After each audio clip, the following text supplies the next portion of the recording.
On a really good year, you can make more than $250,000. Or my best year to date, I did 256 just here, and then I still had my and I still had real estate investments and my portfolio making money.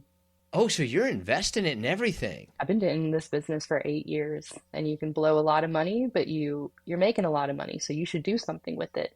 Kind of like a bell curve, like a professional athlete. You have all this time to make Y- all this money, and then it drops off, and what are you going to do with the rest of your life? Is that what's the most you've ever heard of somebody making in a year?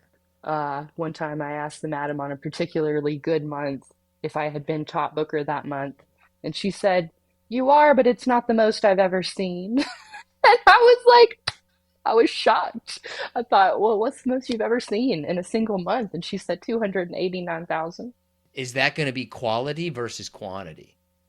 Yeah, that's the bigger prices are always quality versus quantity. And those are always the people that are much easier to deal with. The man who's going to drop the price of a brand new truck on you for the weekend, he's probably only going to have sex with you twice.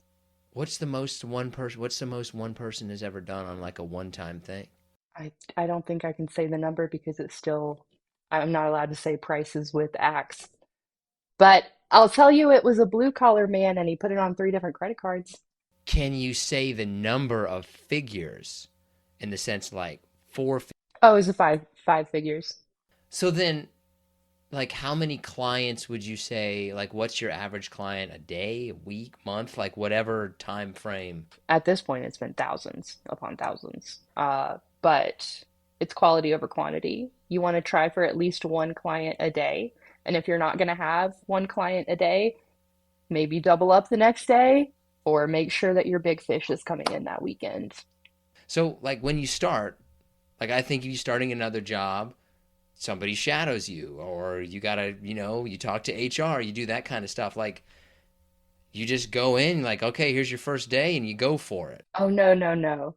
I had never been really in the industry. I'd never worked in clubs. I'd never worked the street. I didn't know any other women in this industry. And I was scared. I was shaking like a leaf.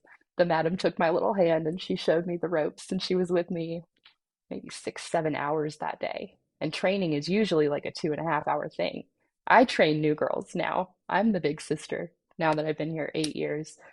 But so the madam herself personally trained me for all day long. She set me up with two big sisters and said, you can go to her or her anytime and trust their opinion, trust their advice.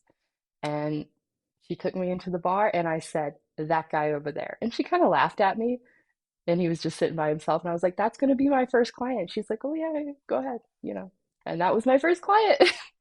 Do they pick you or do you pick them, I It guess? depends who's been here before. The clients that have been here before, they can pick out the new girls, obviously.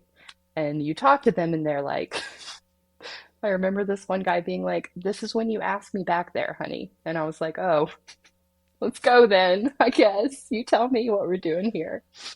But no, so I had a big sister. I picked out that guy in the bar that was going to be my first client. I approached him. We had an awkward conversation for 10 minutes.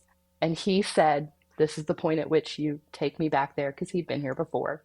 And I said, okay, let me go grab my big sister. And she went in the room with me and she negotiated the whole thing. I had never negotiated before. I didn't know what good money was. And she sold me to him for an amount of money that I was so excited for. I was gonna cry. I was so excited. And now I wouldn't give someone the time of day for like 15 minutes for that price, but at the time, over the moon. But what do you have to learn in the sense of like, right? Like, stick. So you're not gonna reinvent the wheel. It's and different strokes for different folks, right? So you have to be good at coaxing out of people their ultimate fantasy. What are you really here for? What do you really have to spend? And you pick up different things about people that tell you how much you could ask them for in the beginning because it's all in negotiation. And if you ask for too much, they're going to run out the door. But if you ask for too little and they agree right away, you're kicking yourself because you know they would have spent three times that amount.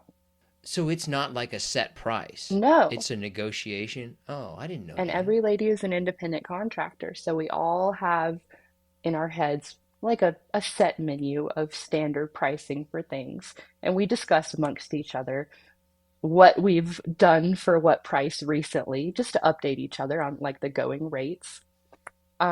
But yeah, it's a negotiation. Missionary is this price, but if you want to go this doggy style, it's going to cost you an extra $10. Like, how much of a negotiation are we talking about? Like every little itemized thing, or just kind of like, I That's going guess. to depend on the lady. I don't really hustle people that hard about individual positions or um, if we do this and then we do a little bit of that. I just say, this is a fair price. This is what I'm asking for. And if they don't have it, we talk about, well, how can we compromise so that you're happy and I'm happy? For you, is everything on the table? No, not everything is on the table.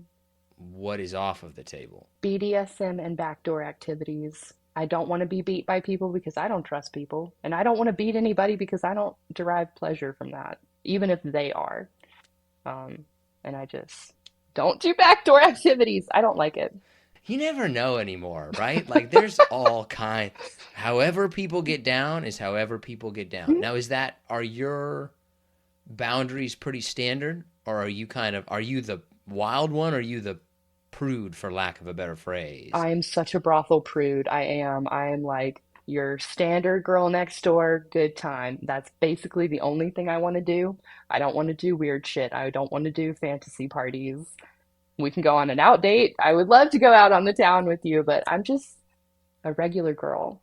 Are there some women that are much more comfortable, like, man, you're doing what?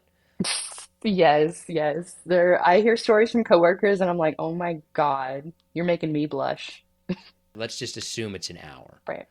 Like, how much of that time is actually going to be kind of doing the deed, and how much of it is going to be just like, man, we're just kind of talking and I'll give you an example. The very last client I saw paid for a 2-hour appointment and he spent about 45 minutes prepping for his party, showering, doing all his things while I'm in the room with him. 15 minutes for us to be together. An hour and 15 minutes telling me about Han Solo in the original Star Wars. The cantina scene, why it should have been different than it was, I can't.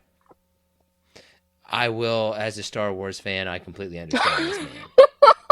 God. This is one of the biggest controversies in Star Wars, the Katina This scene. I is respect him. really? Is this But that is interesting. Like, that's not the thing that I would have necessarily talked about. But so then, what's your client like, right? Like, let's just stereotype the crap out of people to make just for reference, so we kind of understand this. Is the client, is the typical client kind of the nerdy guy, the guy cheating on his wife, the guy who feels like he has to pay for it, the guy who just wants companionship? Like, let's just stereotype the crap out of people. What would you say is kind of your typical client? all of those men? All of those men, and more recently in the last few years, it's been couples coming in to put a band-aid on their divorce. I don't feel like that's a great way to.